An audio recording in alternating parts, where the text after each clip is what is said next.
हरे कृष्णा। चैत्र नवरात्रि के तीसरे दिन की आप सभी को ढेर सारी शुभकामनाएं। तीसरा दिन यानी माँ चंद्रघटा की पूजा आराधना करने का सुनहरा अवसर, जिनके घंटे की ध्वनि से ही सभी दानव भयभीत हो जाते हैं। वैसे माँ चंद्रघटा की उपासना नवरात्रि के तीसरे दिन की जाती है। जिस प्रकार एक राजा अपने महल तथा राज्य को सुरक्षित रखने के लिए उसके चारों ओर किला बंधवाता है, उसी प्रकार माँ दुर्गा की उपासना हमें अपने शत्रुओं से रक्षा हेतु अपनी छत्र छाया प्रदान करती है। तो चलिए आज हम माँ चंद्रघटा की पौराणिक कथा का श्रवण करते हैं और आज के इस वीडियो में उनकी आराधना के लिए कौन से मंत्र का जाप करना चाहिए उस विषय में हम आपको बताएंगे। तो चलिए आज की कथा प्रारंभ करते हैं। माँ दुर्गा का पहला स्वरूप माँ शैलपुत्री और दूसरा स्वरूप माँ ब्रह्मचारिणी स्वरूप है, जो भगवान शिव को पति रूप में प्राप्त करने के लिए वे धारण करती हैं। जब माँ ब्रह्मचारिणी भगवान शिव को पति रूप में प्राप्त कर लेती हैं, तब वे आदि शक्ति के रूप में प्रकट होती हैं और देवताओं को अपना अधिकार वापस दिलाने के लिए माँ चंद्रघंटा का स्वरूप धारण करती हैं। जब महिषासुर नामक राक्षस का अत्याचार बढ़ने लगा था और ब्रह्मा जी से वरदान पाकर वह अत्यंत बलशाली हो गया था, उसने स्वर्ग पर आक्रमण कर दिया था और युद्ध में सभी देवताओं को हराकर उसने स्वर्ग छीन लिया था। उस समय में देवी दुर्गा ने माँ चंद्रघंटा का अवतार धारण किया था और इस प्रकार देवी चंद्रघंटा की उत्पत्ति हुई थी। महिषासुर के अत्याचार से सभी देवतागण परेशान होकर भगवान ब्रह्मा विष्णु और महेश के पास चले जाते हैं। भगवान श्री हरि ने सुझाव दिया कि अब हम सब एक तेज पुंज से महाशक्तिशाली देवी को प्रकट करें, वही देवी दुष्ट महिषासुर का वध कर पाएंगी। और इस प्रकार सभी देवताओं की ऊर्जा और तेज पुंज के माध्यम से एक जाज्वल्यमान देवी अवतरित हुई। उस देवी को भगवान शंकर ने अपना त्रिशूल, भगवान विष्णु ने अपना चक्र, देवराज इंद्र ने अपना घंटा, सूर्य ने अपना तेज तलवार और सिंह प्रदान किया था, जिससे माँ आधा शक्ति अत्यंत प्रचंड रूप में माँ चंद्रघंटा स्वरूप से प्रकट हुई थी। उन्होंने महिषासुर का वध करके देवताओं की रक्षा की थी।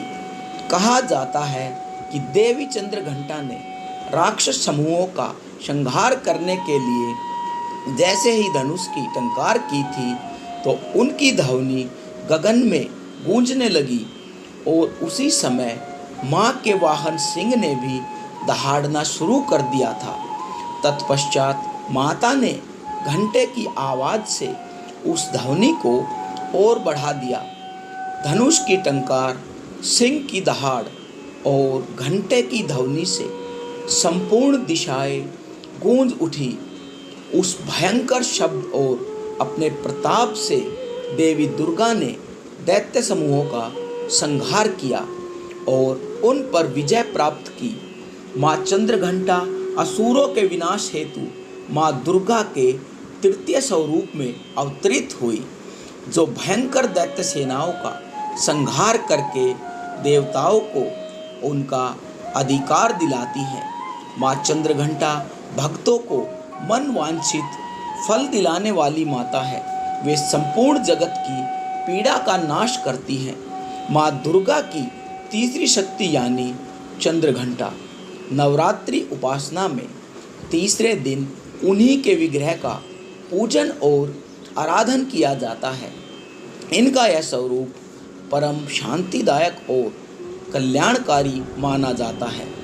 माता के मस्तक पर घंटे के आकार का अर्धचंद्र है और इसी कारण से इन्हें चंद्रघंटा देवी कहा जाता है। उनके शरीर का रंग स्वर्ण के समान चमकीला है। उनके 10 हाथ हैं। उनके 10 हाथों में खड्ग आदि शस्त्र तथा बाण आदि अस्त्र भी विभूषित हैं। उनका वाहन सिंह है। इनकी मुद्रा युद्ध के लिए उद्यत रहने की होती है। इनके घंटे की भयानक चंड ध्वनि से अत्याचारी दानव, दैत्य, राक्षस सदैव प्रकंपित रहते हैं। नवरात्रि की दुर्गा उपासना में तीसरे दिन माता चंद्रघंटा की पूजा का अत्यधिक महत्व बताया गया है। इस दिन साधक का मन मणिपुर चक्र में प्रविष्ट रहता है। माँ चंद्रघंटा की कृपा से ही उसे अलौकिक वस्तुओं के दर्शन भी प्राप्त होते हैं, दिव्य सुगंधियों का अनुभव भी होता है और विविध प्रकार की दिव्य ध्वनियाँ भी सुनाई देती है। यह क्षण किसी भी साधक के लिए अत्यंत सावधान रहने का क्षण होता है। माँ चंद्रघंटा की कृपा से साधक के समस्त पाप और बाधाएं नष्ट हो जाती हैं। इनकी आराधना सदैव फलदायी बताई जाती है। इनकी मुद्रा सदैव युद्ध के लिए अभिमुख रहने की बताई जाती है और इसीलिए भक्तों के कष्ट का निवारण यह अत्यंत शीघ्रता से कर देती है। माता का वाहन सिंह है, अतः इनका उपासक सिंह की तरह पराक्रमिक और निर्भय बन जाता है। इनके घंटे की ध्वनि सदा अपने भक्तों की प्रेत बाधा आदि से रक्षा भी करती है।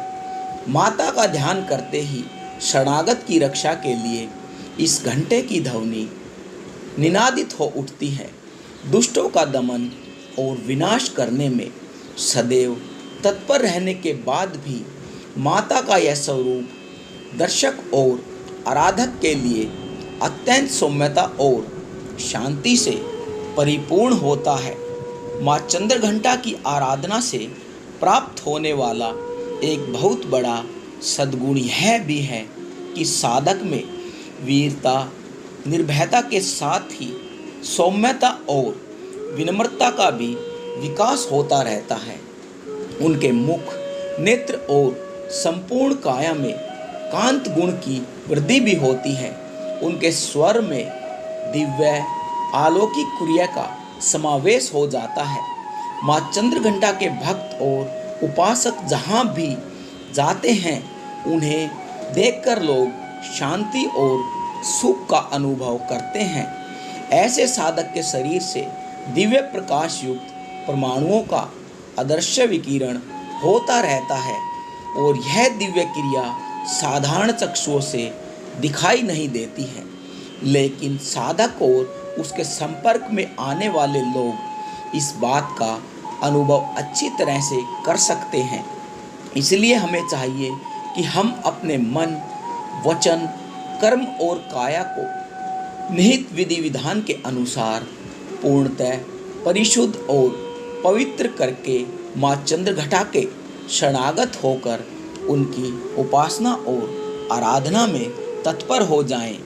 उनकी उपासना से हम समस्त सांसारिक कष्टों से विमुख होकर सहज ही परम पद के अधिकारी बन जाते हैं और इसीलिए मनुष्य को निरंतर उनके पवित्र विग्रह को ध्यान में रखते हुए साधना की ओर अग्रसर होने का प्रयास करना चाहिए। उनका ध्यान हमारे इहलोक और परलोक दोनों के लिए परम कल्याणकारी और सद्गति प्रदान करने वाला होता है।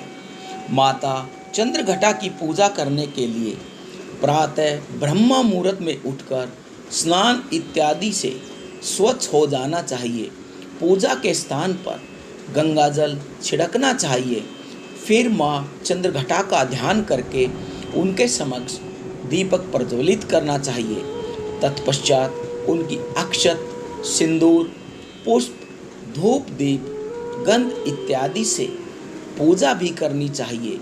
माँ को प्रसाद रूप में फल और केसर तथा दूध से बनी मिठाइयाँ या फिर खीर का भोग भी लगाना चाहिए। तत्पश्चात उनकी आरती करनी चाहिए, उनकी स्तुति करनी चाहिए और उनकी कथा का श्रवण करना चाहिए। उनकी पूजा के अंत में जाने अनजाने में हुए किसी भी अपराध के लिए क्षमा याचना भी माता से करनी चाहिए। इस दिन माता के लिए दूध से बने मिष्ठान का भोग लगा जाना चाहिए। कहा जाता है कि माता को शहद यानी मधु भी अत्यंत प्रिय होता है। इस दिन ओम देवी चंद्रघंटाय नमः इस मंत्र का जाप पूरे दिन में करना चाहिए और माँ चंद्रघटा का ध्यान भी करना चाहिए। इस प्रकार संपूर्ण विधि विधान के साथ नवरात्रि के तीसरे दिन माँ चंद्रघटा की पूजा और आराधना करके उनसे आशीर्वाद की याचना भी करनी चाहिए।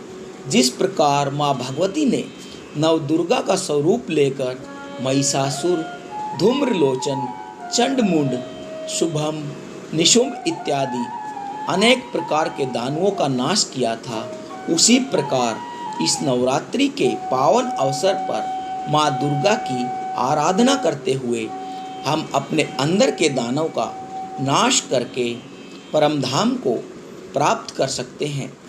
ऐसा ही प्रयास हमें करना चाहिए। माँ चंद्रघटा देवी दुर्गा का शक्ति स्वरूप होती है। उनके अंदर ब्रह्मा, विष्णु और महेश तीनों देवों की शक्तियाँ समाहित हैं। उनकी 8 भुजाओं में वे कमल, धनुष, बाण, खड़ग, कमंडलुक, तलवार, त्रिशूल और गदा जैसे अनेक अस्त्र शस्त्र धारण करती हैं।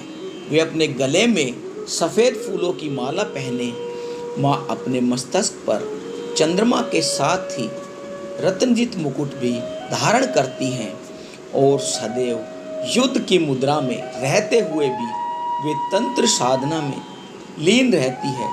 तो यह थी आज के नवरात्रे के तीसरे दिन माँ चंद्रघटा से जुड़ी हुई पौराणिक कथा और उनकी पूजा विधि। इस दिन उपासना करने योग्य उनका मंत्र। हमें आशा है कि आज की कथा आपको बहुत अच्छी लगी होगी। अगर ऐसा हो तो इस वीडियो को लाइक कीजिए और अपने परिवार तथा मित्रों में शेयर कीजिए। आने वाले दिनों में नवरात्रि की ऐसी ही सुंदर कथाओं का श्रवण करने के लिए आपको अपने चैनल श्याम कृपा को याद से सब्सक्राइब करना होगा। जय माता दी।